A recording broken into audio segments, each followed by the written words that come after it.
Good afternoon and welcome to joint meeting of the Budget and Health Committees. We are here with representatives from the Health Department to learn about our emissions testing program, which the Council has issued a resolution to terminate. And before we finalize that resolution, we just wanted to make sure that we understood what the program has done and the implications of not having that program around anymore and other alternatives that we might want to be considering just to ensure that Nashville's air quality continues to be good and healthy. So with that, I'm going to join my colleagues in the chamber and turn this over to Tom Sharp, who is the liaison to Metro Health, and let him introduce the rest of the team. Mr. Sharp. Thank you, Madam Chairman, Chair Lady. I'm Tom Sharp from the Metro Health Department. To the far right is Hugh Atkins from the Health Department. This is John Finke, who's the Director of the Air Pollution Control Program. And this is Kendra Abkowitz. Did I say that right? Yeah. From the Mayor's Office of Sustainability, correct? Rosie, we let it expire, sorry. Sorry. We've got a few slides. They may or may not be in any particular order, but we'll get to them.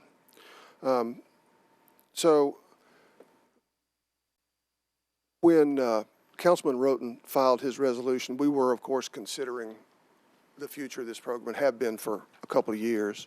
A lot of things changed on us that we didn't have any control over when the state law, which we just gave you a copy of, passed. It threw off the timing that we had in mind for getting our remote sensing up and running, and we thought that would really modernize the program, make it a lot more popular, or at least palatable, if not popular. Unfortunately, that was not allowed to happen in the normal course of events. So when his initial resolution came up in December, we asked for time to make sure we had thought through everything we could think through. And you guys agreed to put it off until the 4th of January. We really do appreciate that time. Since then, we started by walking through the arguments for and against the program. And that's the one we want up now. So, and we can run through this. You've got it in the packet that was emailed to you. These were the things that we wanted to make sure we had thought through. There are some more in the packet. This is a shortened version. The one that really hit home for me is that second box. So the Air Pollution Control Program can require sources of pollution to use more advanced equipment. There's a set of standards called RACT, which is Reasonably Available Control Technology, which is basically something that's off the shelf, but better than what they had originally proposed. And the rule of thumb for fairness of a RACT imposition is that you could make them spend up to $2,000 to $3,000 per ton of emissions avoided. There is a stricter standard called Best Available Control Technology, at which point you could, the rule of thumb is $10,000 to $12,000 per ton of emissions avoided, foregone. If you look at the $9 that are spent by the citizens, and then part of which comes to Metro and is then spent by Metro, we spend $5.26 million a year to control 135 tons of NOx, which is $39,000 a ton. It's just an unreasonable amount to ask the citizens to pay. We wouldn't ask anybody else to pay that much for that much emissions control. Despite the fact that it is our single largest source, that's a lot to pay for those tons. There are others in here. If you guys want to ask questions at any point in this, feel free to do so. John and Kendra probably are technologically far more aware of this stuff than I am. If you have any questions about it, just feel free to interrupt me. Even though it is our single largest source of nitrogen oxide control, which is what we worry about most because that's the thing that controls how much ozone we end up having. It's still, since we don't test all vehicles, certainly not all vehicles that drive here are from here, especially with it going away for sure in the surrounding counties, that will get even less. It's still only about 2% of the total NOx emissions for Davidson County that we that we control through the vehicle emissions program. It's not a particularly efficient way to do it. So the 0.3 parts per billion, which is what the TDEX modeling says would be increased by not having the program anywhere in Middle Tennessee. It may matter. We may get to where we're right at that line, and that 0.3 may be important to us, but it's likelier in our view that we'll have bigger problems than that 0.3 parts per billion that we'll have to address. If you saw that bar chart, it's that little skim across the top, yeah. Yeah. So we can come back to this if you want the point by point.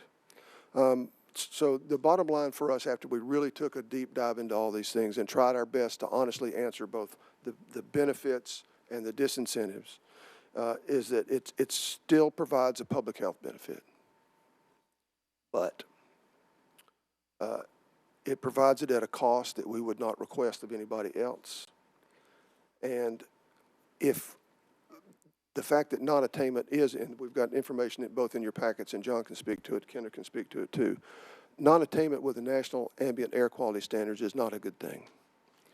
It can be really expensive. It can, if not stop, at least delay, put a lot more bureaucratic burden on roads and other constructions. So we don't want to go there. But our feeling is that if we do slide into non-attainment, it won't be because we don't have vehicle emissions testing. We'll have other things that we need to address, and we're going to get to that later. So because of the potential for non-attainment, this is not a zero risk option either way. We had discussed, and our vendor Opus, who runs the garages, has proposed a sort of more customer-friendly approach to a program that we had talked a lot about this, so trying to keep the infrastructure alive so that if we did get where we were either out of attainment or close enough that we were starting to get really worried, we could in effect turn up the volume on the program and try to stay in attainment. If the EPA changes the standard, by the time they change the standard, identify areas that are out of attainment, and then give you time to get back in attainment, that's probably going to be 4 to 5 years at a minimum, as I understand it. By our modeling of this program, within 4 or 5 years, it wouldn't be enough, really, even if we cranked it to the maximum of what it is now, in effect, to really make that much difference, because its value diminishes over time as the fleet gets cleaner. So even if we had one of the reasons for wanting to do that was if the testing goes away completely, and at some point EPA comes back in and the state law allows, recognizes that that's a possibility, that the EPA mandates vehicle emissions testing. A, it's going to be everywhere. B, it might not look like this at that point. And because if it did, it still wouldn't be probably enough juice to get you back into attainment. So let's see. That's what I said. The numbers for that, that we couldn't make those work either. And I've lost my back. One of these got a back on it.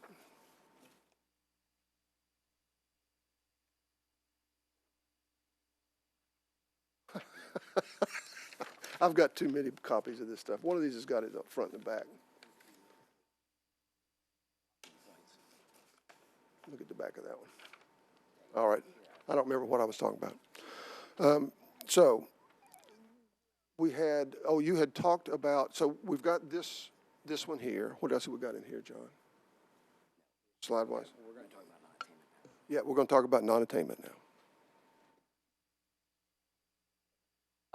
So the Clean Air Act establishes national ambient air quality standards. We call those the NAAQS. Oh, I'm sorry. The Clean Air Act establishes national ambient air quality standards, or what we call NAAQS, for 6 pollutants. I've got 5 of the pollutants listed up there. In Nashville, we don't really track lead because we don't have a specific lead source, so lead's not an issue. You can see the one on the far right, how much of the actual standard is consumed here in Davidson County. We are right at the edge of ozone. The standard itself is 70 parts per billion. Middle Tennessee is currently at 65 parts per billion. The National Ambient Air Quality Standards are reviewed every 5 years to make sure that they are still protective of human health and welfare. The current standard of 70 parts per billion was reviewed about 2 years ago under the previous administration, and they decided to leave it at 70, even though they looked at numbers lower at 65 and at 60 parts per billion. When the new administration took office, they announced that they were reopening those decisions. They didn't want to wait the 5 years. So that process has begun. We're anticipating them to settle on a new proposal probably at the end of 2022. Once that standard is made, EPA will have 2 years to designate areas, whether they're attainment or non-attainment, with the new standard. If there's a non-attainment designation, then areas like Middle Tennessee would have 18 to 24 months to come up with a set of rules that are going to be put into place at the federal level called the SIP. It stands for State Implementation Plan. And those are the rules that are going to get you back into attainment. So we don't see regulations going into place for at least 4 or 5 years. And at that time, we just don't see the program having enough viability to help us when we need it. I want to talk a little bit about non-attainment because Middle Tennessee has not been in non-attainment for over 20 years, so very few people here remember what it was like. Once an area is designated non-attainment, and EPA has said that we will be, once EPA designates us non-attainment, we have 18 to 24 months to come up with our plan.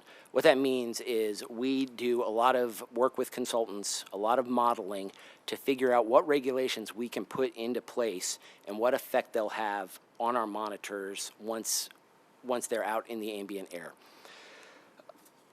Once the modeling shows that we have a set of regulations that will get us where we need to go, then we go through the rulemaking process and put those things into place.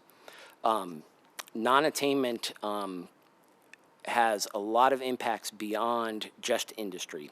The Air Pollution Control Program permits and inspects the commercial, institutional, industrial manufacturing here in Davidson County. And they will see impacts from a non-attainment decision. One of the things that comes out of non-attainment is what we call a concept we call offsets, where if a company wants new emissions, they want a facility expansion that may increase emissions by 50 tons, well, they have to go out and find an additional 15% on top of that to reduce. So a facility that wants a 50-ton increase may have to go to another company or look at their own company and reduce emissions by 57.5 tons. That forces lower and lower emissions throughout town, but it's also a burden on community or on the industry because expansions that they want to put in place, they may not be able to do if they can't find the offsets. Another thing that happens to industry, we classify facilities as major or minor. There's a threshold for major sources, and those sources go through much more scrutiny. They go through EPA review when they look to make modifications. A non-attainment designation drops the threshold for major sources. So facilities that wouldn't normally be considered major sources now get put through that enhanced process. Some industries will also just be targeted. There is a requirement to get emissions down a certain percentage if there's a non-attainment designation, and a lot of times that may have to come with selecting specific industries and going after specific companies. Non-attainment designations also have an impact on the community, although your constituents won't notice it as much. They'll see higher fuel costs. Non-attainment designations usually require different fuels in the summertime that have lower vapor pressures. This is costly for the terminals and the refineries, and they have to keep the fuel separated. It has to be stored separately. It has to go up and down the pipeline separately, so those costs are passed on to the consumers. We'll also see lower speed limits. I don't know how many of you remember, but the highways in town used to be 55. That was because of non-attainment. When we got away from non-attainment, they went back up to 70. So little things like that. The biggest thing that comes with non-attainment is a concept called conformity. Conformity says that any federal dollars that are going to be spent in a non-attainment area have to be spent on projects that conform with the SIP, the new set of plans that you've put in place to get you into compliance. Conformity is broken into two different categories: transportation conformity and general conformity. Transportation conformity looks at transportation projects that have federal dollars tied to them. Now, a non-attainment designation does not mean that you can't go forward with those processes, but those projects get delayed. They have to go through enhanced review. They have to make sure that they conform to the SIP. Sometimes that causes a project to slip a fiscal year or two because they have to make sure. Somebody from GNRC could probably elaborate, but I know that projects in a TIP have to be executed the fiscal year that they're designated for, so that tends to cause some problems with delays. General conformity applies to the federal projects that are outside transportation. A good example would be an airport expansion. You know, if an airport expansion goes under additional scrutiny, it's not going to prevent the expansion, but it could delay it a year or two. And so the costs associated with the lost revenue, the number of flights that you didn't see those years, the number of hotel rooms, the number of meals sold, it all adds up. I think that's all I needed to share about non-attainment. Do you want to By the way, if you, the packet you were emailed, the Exhibit 2 has those EPA non-attainment rankings, basically. That'll give you some idea of how they ratchet up the pressure as you get worse and go longer down the road without being in attainment. Right. So this one, John will walk through this, but the reason we talk about vehicles, even though it's doesn't control everything we want to, the reason we aim at vehicles is this. So, as I stated, the pollutant that we're most concerned about here is ground level ozone. And ground level ozone is what we call a secondary pollutant. Nobody actually emits it. It's formed in the atmosphere from other pollutants that people are emitting. The main contributors in the main contributors to ozone are nitrogen oxides and volatile organic compounds. Middle Tennessee is what we call NOx limited, which means we've got far more VOC than we do NOx. And so the secret to controlling the ozone is to control the NOx. We can control VOC, but there's so much of it that it's really the secret is to controlling the NOx. And that's what you see up here. The green and the beige colors are all mobile sources. It's not just the that pea green color and the gray are actual residential and commercial and industrial fuel burning processes. So vehicles are by far the number one source of these issues. And sort of one of the reasons that we want to talk to you about other ideas and other concepts moving forward if vehicle inspection is not the way to go. What is a non-road mobile? Okay, I'm sorry. On-road mobile is exactly what it sounds like. It's the vehicles you see on the road, and we only test a small portion of those. The on-road mobile is everything from motorcycles up to the heavy industry trucking. Non-road mobile is things from airplanes, rail, marine, but it's also construction equipment and things like lawnmowers, dirt bikes, ATVs, items like that. Two-stroke weed eaters. So, right. So, all this being said, non-attainment is not a good thing, but we believe we can stay out of it without vehicle emissions for lesser cost than we're spending on vehicle emissions. But to that end, I would encourage the council seriously to consider the state law allowance for an additional $4 on a automobile registration. The motoring public will be $5 to the good. They're not paying $9 to get tested, and they paid $4. The first dollar of that goes to the county clerk's office. The other three would strongly encourage to try to use for air pollution prevention or mitigation strategies. Kendra has outlined a list of possible strategies to use. John has got one that we could use in the health department for what we estimate to be roughly 35 cents per registration. And then we're going to let Kendra spend the rest of that money if you guys decide to raise it. So Kendra, you want to talk about the ones you've got?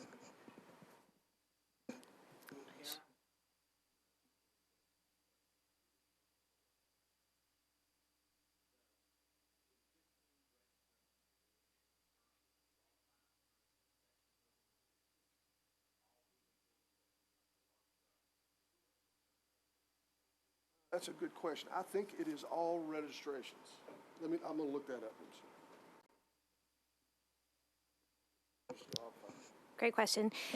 Thanks, Tom and John. So again, my name's Kendra Apkowitz. I work in the mayor's office on sustainability and resilience issues in particular. Thank you for having us today to kind of give an overview of the status of emissions testing and all of the contextual factors that we ask that council keeps in mind and that we've been keeping in mind as we navigate through this decision and this conversation.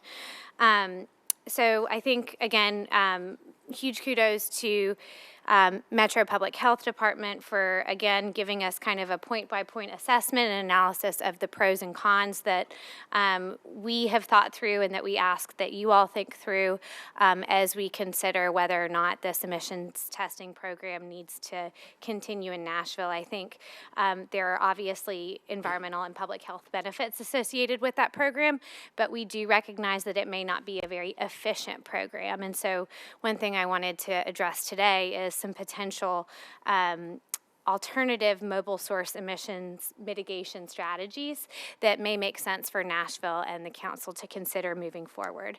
Again, as John and Tom just noted, there's a reason why we're specifically interested in mobile sources in particular, and that's because they are a significant contributor to NOx emissions, and so therefore we would see the greatest benefits associated with targeting that population in particular.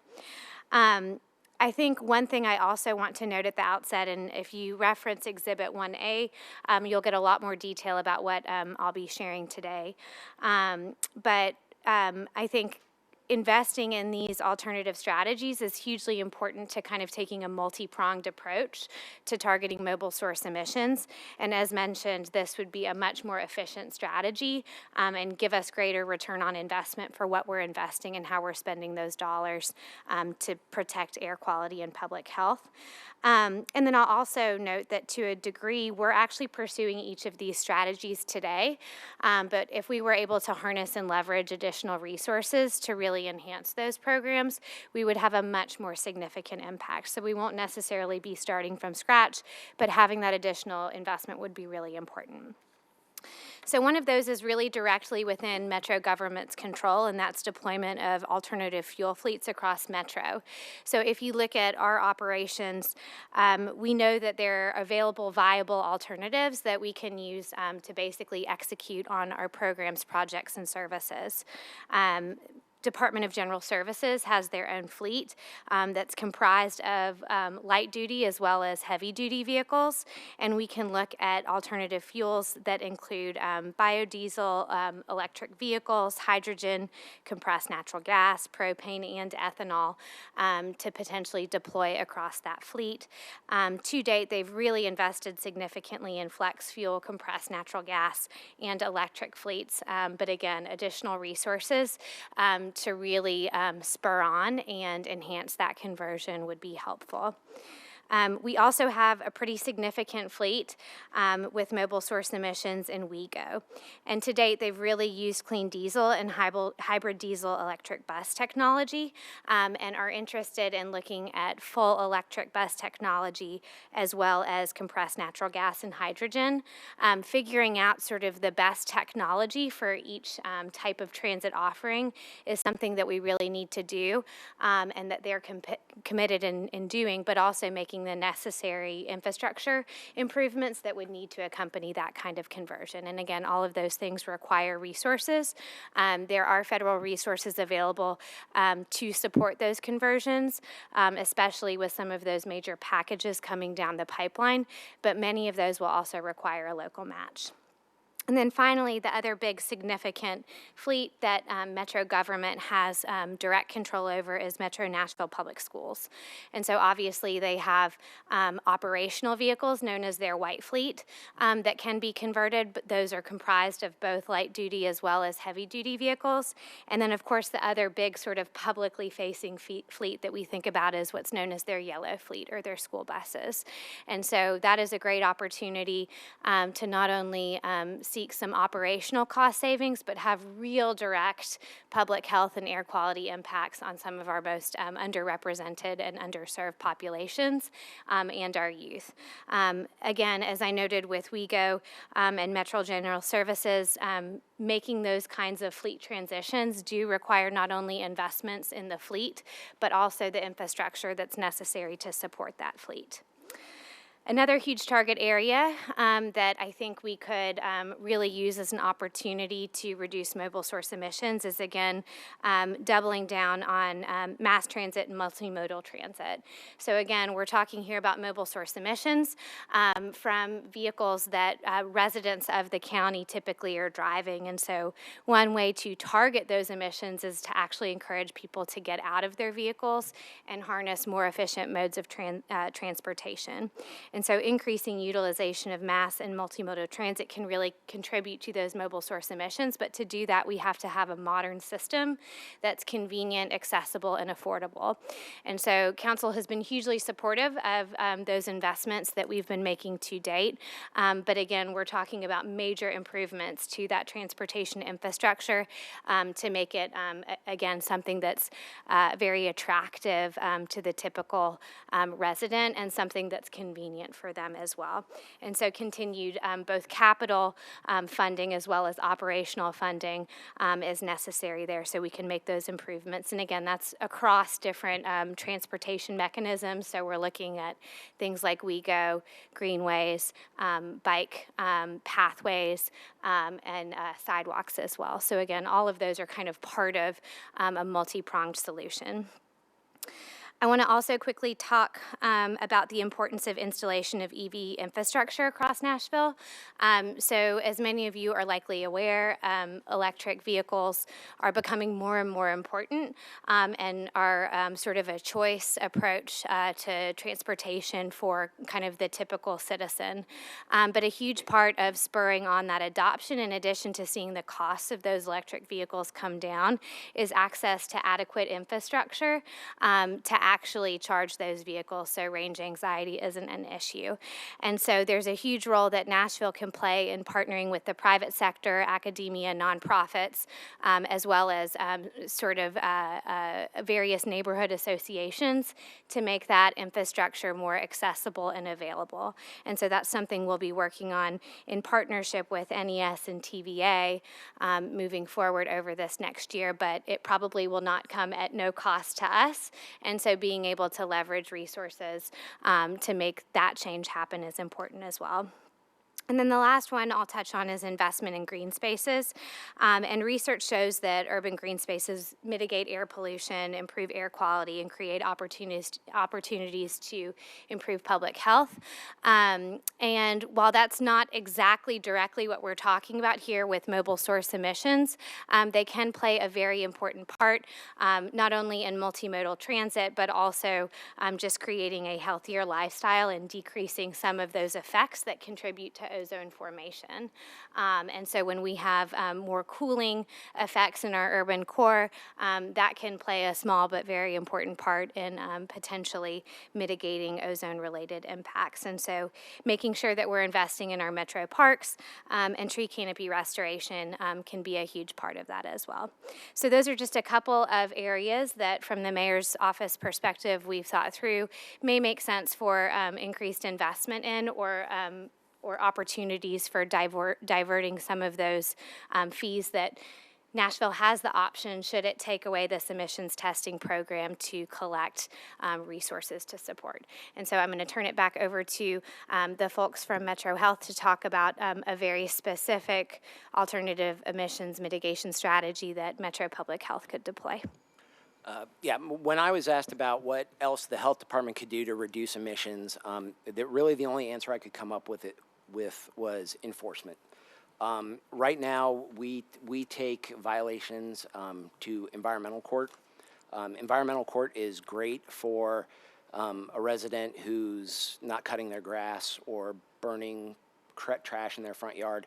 It's not designed to deal with a heavy manufacturing industry. $50 in court costs is not a disincentive to a major manufacturer.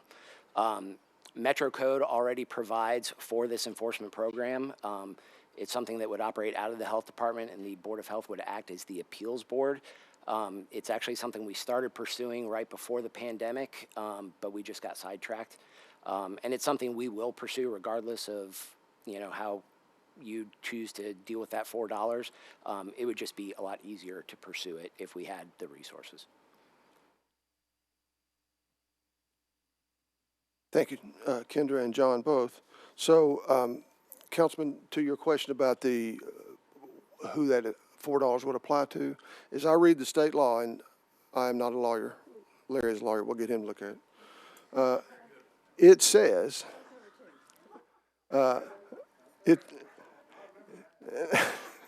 it says any county that ceases to have an inspection maintenance program under Section 1B, blah, blah, of this act may, by action of its governing body, increase the amount of any clerk's fee imposed on any initial registration at the time of renewal by an amount of up to $4. Any increase up to $4, the clerk shall retain $1 as directed by the county governing body, the balance of any funds to the general fund.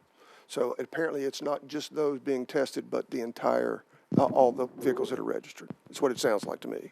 So I guess, as you explore that a little more, something I think worth knowing would be, could we segment that to exclude certain vehicles, such as, we mentioned that drivers, people, even with the $4 added on, people would still come out $5 ahead. Well, folks like myself and Councilmember Allen would not, because we currently we have electric vehicles and don't pay the inspection fee. And so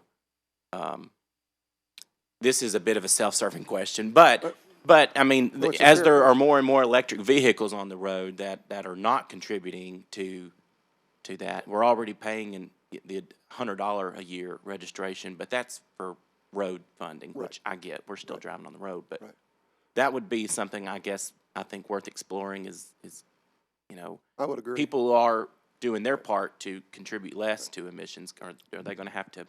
I would agree that would be certainly worth consideration. I agree with you. Yeah, I have a hybrid, so I'll pay half of it. Councilor Hancock. So would those people that drive electric vehicles not be able to use the improved green spaces, bike lanes, or sidewalks that everyone else is paying for? I'm going to let Kendra answer that question. Thank you. And you were talking about the current enforcement to environmental court, a $50 fee, and that's mainly with businesses. So what sort of things are we referring to environmental court right now? From the health department, it's quite a few things, and codes uses environmental court quite a bit for high grass and weeds, things like that. We'll take. We do have some dealings with the public. We'll have some open burning type activities, and those are still appropriate for environmental court. But it's when you get into the commercial enterprises that make a business decision to not spend $1,000 on this study so that they can pay a $50 court cost. And we don't see it a lot, but when we do see it, I would rather nip it in the bud than let it become a business practice. And you're referring specifically to studies on air pollution or things that contribute to air pollution?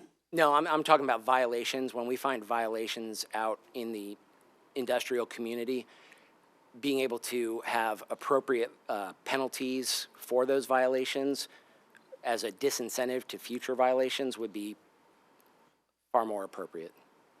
And when you mentioned both fleets, this is my last question so far, both MNPS as well as WeGo, I know that both Eric and Steve at WeGo have extensive experience in, reducing air pollution and not idling in electric vehicles. And I was wondering, are you aware or do you guys provide advice for both of those fleets? And could we get, Eric and Steve right in front of the MNPS transportation folks to share their expertise? So I have been in my role 9 weeks, and my response to this question is based on that 9 weeks. But I have engaged in, I think, very promising conversations with the managers and operators of both those fleets about their willingness to share their experiences and then also try out new strategies, both those that are proven best practices and those that would be sort of more experimental or research at this phase. And so I think that group would welcome this conversation if there was an incredibly significant investment in sort of enhanced and accelerated transition of their fleets.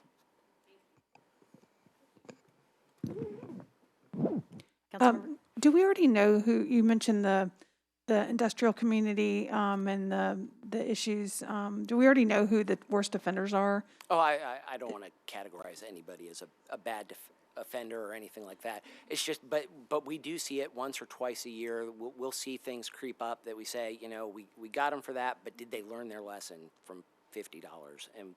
And I would feel better if the penalties met the crimes. Oh, I agree with you there. I mean, is it something, I would assume probably like, I don't have any in my district based on where I live in a suburban community, but is that a list that you can share with the respective council people? Because, there are probably CMs that have conversations with some of those organizations on a regular basis. We'd be able to talk, we'd be happy to talk to any council person about any facilities in their area. Okay. I mean, I don't have a secret, blacklist of facilities. So if a council person wants that list for their area, they can come to you and they can talk, request it? yes. Okay, thank you. And just for the record, the statute from the Metro Code that allows for that program is in the package you received by email as well. Yes, sir. Not Robert Swope. Apologize. Do you have any things specifically against some of the trucks because of all the construction that I've noticed? It seems like there's a fair amount of work that's coming from this truck, and you can see the fumes from most of them. So I'm just curious if you've done anything separately, or are they treated in a different way? Well, this is where the conversation gets awkward. I actually don't have jurisdiction over mobile sources. We do have a vehicle emission program, but we can't go after a dirty vehicle. Okay. We deal almost entirely with stationary facilities. Okay. So this is where increased standards at the federal level for vehicles and new vehicles is an important part of the conversation. And so it's kind of operating at the crux of cooperative federalism and looking at partnerships between EPA and the standards that they're setting for manufacturers and operation of vehicles, as well as state and kind of then us being in kind of the local implementing arm at the local level. So we can't really do anything specifically that, I would assume their emission is pretty significantly more than a typical car. If I could, the peach colored portion, the pie chart. Yeah. That's what a lot of that is. Okay. No? I lied to you apparently. No, the peach is off-road. That's That's right. I'm sorry. Construction. Yeah, so that is a portion of the on-road that we don't test. the heavy duty trucks are probably half of that green wedge of the pie. The heavy duty stuff passing through town is probably on par with all of the residential vehicles combined. Yeah, when you think of 3 major freeways coming through town, I can't imagine, and I mean, just beyond the freeway, it becomes pretty noticeable. Okay. Yes. You've identified a real issue, but that was one of the reasons, because the vehicle emissions does not get to those folks. Okay, thanks. If it did, we'd probably be having a different conversation. Okay. Other questions? I have to figure out who you are first. Okay. Mr. Withers. Yeah. First, I want to thank you. I think this has been a great presentation. I learned some things that obviously I didn't know before. But I want to make sure if I was in an elevator with somebody, how I would explain what I learned tonight. And I think what I heard, although emissions testing does provide some benefit, the cost of it and the potential efficiency of it is very poor. And in fact, if we were to maintain the efficiency standards we have right now with the change in vehicles and the like, it may not contribute as much as we would like towards any new standards. Did I hear that?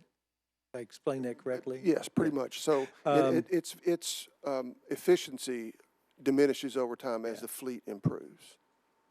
And then alternatively, if we did away with this program, somewhere in the budget process, we'd like to take advantage of the $4 to help all the different alternative programs that we think would help very much in reducing our emissions. And then do we need to maybe have Metro's lobbyists at the state level be looking at some potential, a little more muscle at fining and being able to regulate air quality? Is that something that's possible? Have anybody looked at that yet? You're talking about what John was talking about? Yeah, obviously a $50 fine here at Metro is not too much, but if we get the state to authorize in these specifics to allow a more. Metro Code already allows for it. It's the program that we would like to put in place is already allowed for in the Metro Code. It just was never developed. The increased fines. Mm-hmm. Yes. It's already allowed for. Or penalties. Yes. Oh. And how long do we think it might take to get that?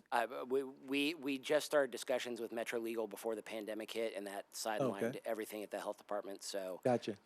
We'll work with our legal staff and get there as quickly as we can.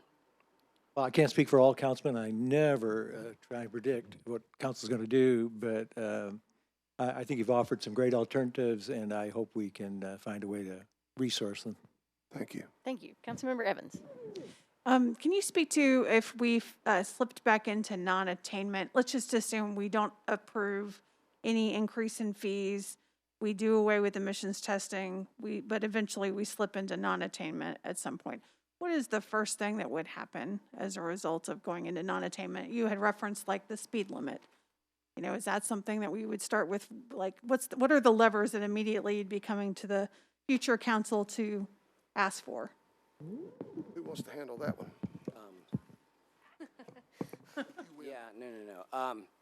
So right now the standard's at 70. If the standard stays there and we're currently at 65, I don't see us backsliding up to 70.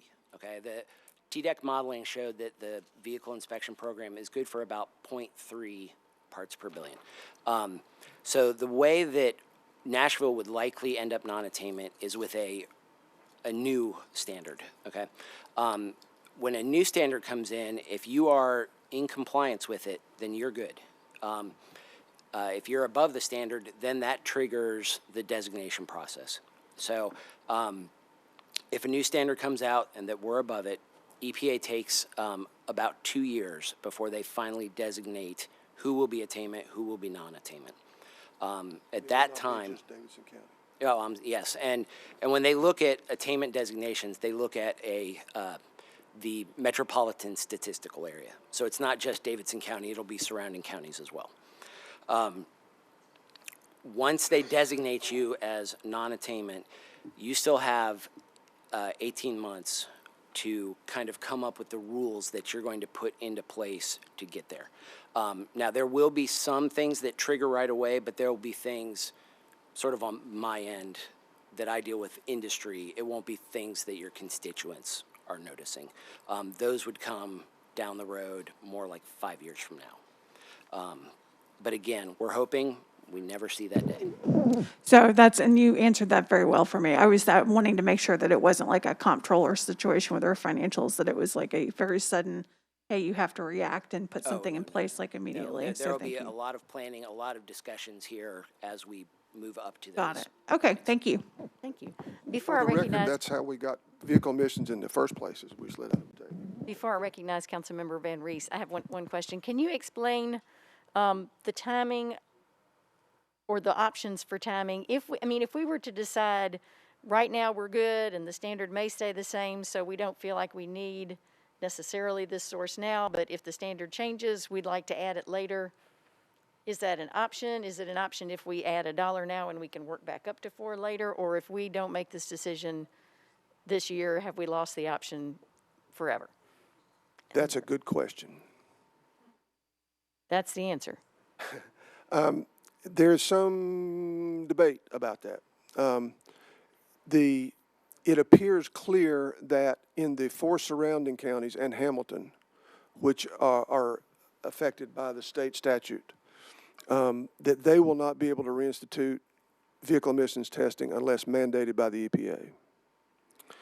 Davidson County was given an option to opt out of that law in effect to some extent, which this council did in May, I believe, of 2018, which allowed us to take time to do this kind of review, because at the time, we had no way of knowing if, when the EPA and the state got done with the modeling, that the EPA wouldn't going to come back and say, yes, you can do away with vehicle emissions, but you have to close Vanderbilt 6 months a year, or some other onerous offset that we just didn't know. And so we asked the council, keep the decision with yourselves, keep it local, so that we can see what the ramifications are going to be before we buy a pig in a poke here. And so the council agreed with that and kept the decision local. Having exercised that clause, it is unclear, and it would take the legal folks to figure this out, as to whether we, having opted out of that provision, could reinstitute vehicle emissions testing unilaterally. There's a difference of opinion about that. Thank you. And I'm coming to you, Councilmember Renee. Mr. Jameson, is it possible we can get some legal interpretation of that before we have to make a decision on this? In process. Great. Okay. Thank you for waiting, Councilmember Van Rees, and then y'all. Absolutely. So I understood that the statute allows for up to $4, $1 going to the administration, The first dollar goes to the clerk. to the clerk. Okay. And then the other 3, how is it based on our consideration as to where those other 3 go? But is this an opportunity for designated funding for transit in general? The statute says it is obligated to the general fund. Okay. Thank you. Councilmember Hancock. So I've heard a lot of feedback about this from my constituents, and in a very diverse district, I have a very diverse variety of opinions. But one thing that's consistent with those that are opposed to this is they have said, you just want it for the money. If you just want the money, just add $9 to my bill and stop it. So I feel like it would be, if we need to invest in these clean transportation infrastructure type of things, it would be the right timing to do it at the same time, and doing it later would be just like the taxes that we had delayed year after year. It feels like a big pain when it's done instead of when you do this consistently with one motion. And so That was our thought as well. I would be in favor of doing that at the same time. And maybe making a resolution or some sort of legislation that we need to do to say that this $3 that goes to the general fund will then be siphoned off to, healthy transportation type of options. I think I'm new, but again, I think that's called a special use fund, perhaps. But we've had similar thoughts, but again, recognize that, that we want to follow the will of the council here. Thank you. We appreciate you educating us. Councilmember Druffel. Yeah, it is, so $3 would go, if we go through this, would go to per car. I think there was 660,000 cars or someplace in there. The most recent year, non-plague year, was 585,000 registrations. Okay, so So we're looking at a fair amount of money to go into the fund, but we couldn't designate that money to any particular use then. That's something you guys will have to decide. I mean, I don't know how Metro's budget gets put Okay, together. okay. Mr. Jameson, can I ask you, I know there have been other things where we have created a special fund so that there's this fund number that we can point to and say, these things are equal. Is that a possibility here? Okay, I see a nod from there, so that the mechanism exists if we choose to do that. Councilmember Hancock. About the same number of vehicle registrations. If we canceled this program, our vehicle registrations would increase by quite a bit because many people that move to Davidson County from surrounding counties keep their surrounding county license plate just because they don't want to go through the emissions. Just saying. Bye. Point. Can I add one thing? Yes, sir. Mr. Sharp. One aspect of this that we have not yet discussed, and that is if the council votes on January 4th, which Councilman Roten's resolution is scheduled for that date, to tell the health department to end the vehicle emissions testing program, we would ask that you not put an end date on that. The contract allows for a 30-day notice. Let us give them the 30-day notice and follow that process as opposed to picking a date that otherwise. We looked, the date that was under discussion back when it came up in early December, I think, was January 28th. Our concern there would be that for all the January registrants that could figure out, and that's probably most of them, that if they waited till the end of the month, they wouldn't have to get their car tested. We might have poor Brenda Wynn and her staff with, 100,000 cars on the January 28th, 9th, and 30th. So if it was voted on January 4th, and we sent the termination letter on the 5th, whatever 30 days is, I think it's February 4th. So if it slops over a few days into February, that gives the January registrants a little bit more time to go if they wish. And then the February registrants would almost certainly all wait until at least the 5th to go. So we think that would be better than doing it on the 28th. Councilmember Evans.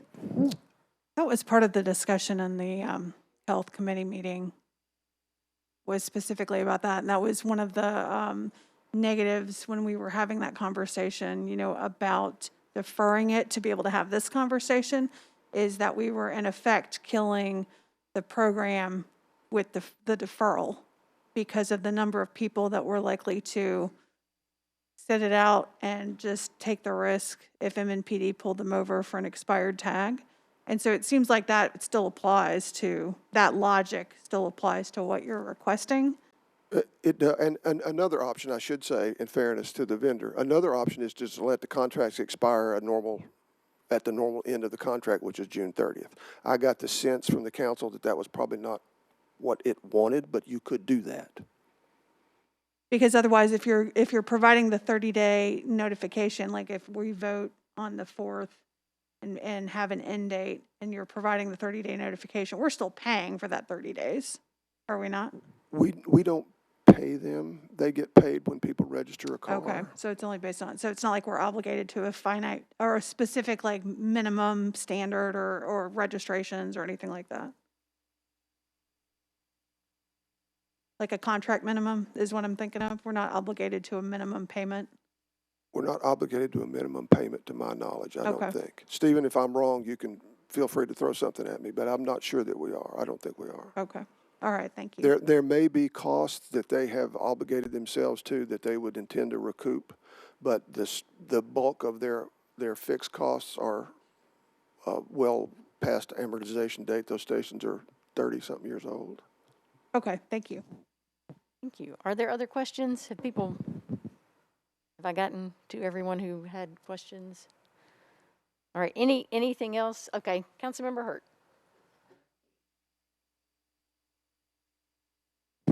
Thank you, Madam Chair, and thank you all so much for being here. And I know that I came in a little late and I've been in and out and I may not have gotten the gist of everything. But the percentages of the numbers, are these the numbers of cars that we know are, I guess, eliminating this, or the No. oxygen? No, this is just a graph of the sources where nitrogen oxides are coming from. So it doesn't have any specific numbers in terms of how many cars are producing the nitrogen oxygen. Well, I mean, we know Oxide, I that we know guess. that we have about 580,000 registered vehicles in Davidson County, but those numbers reflect also out of county driving through heavy duty trucking that's passing through on the interstates. So it's not just Davidson County cars. I mean, I'm not an expert or engineer or anything, but I've not heard anything convincing me that we should keep the emissions testing. It sounds like to me that it's been more about making sure that we keep the money and what we do with the money. And, you know, I've always been, found it interesting for the inspection here in Nashville. I'm originally from Memphis, and the inspections there are they used to be, that they inspected the entire car in terms of not only about the emissions, but whether you had appropriate lightings, if it was adequate windshield wiping, just the whole inspection of a car. So I'm really trying to get more of an understanding of how and why we need to continue with these emissions. We don't. So Councilmember Hurt, just a quick recap for the areas where you weren't able to be here. The essential message is it served its purpose early on, but emission standards have gotten so much better on cars that what we're spending on our emissions program to date is an expensive way to catch that very last car that's a problem. So what they've recommended is that we Right, that we the let sustainability, the the and the strategies sustainability. that she suggested. So again, that still sounds like it's about, And that's a decision we have to make is do we want to reduce the cost of $9 that is catching a very small part to hang on to $4 of that to be deployed in other ways that will continue to further air quality measures. And that's not a decision that we're making today. It's just information that we're getting here. I get that. Just making sure. I'm just trying to fill in gaps. Thank you for that clarification, but I would like to hear something that would make me think about one thing or the other. Because right now, the only thing I'm thinking about is money. So in order to have the $4 addition to a registration, you would do away with vehicle emissions testing. Okay? It would stop. Yeah, I got that part Okay, of it. okay. Any other? No, that's it. Thank you. Thank you. Good. All good questions. If there are no other questions, I'm sure our experts will stick around for one-on-ones if people want to do that afterwards. I hope this has been helpful. It's just important that we understand, I think, the big picture as we make this important decision. So I thank y'all all for coming out at the end of the day, and I will adjourn the meeting and stick around if you have questions. Thank you.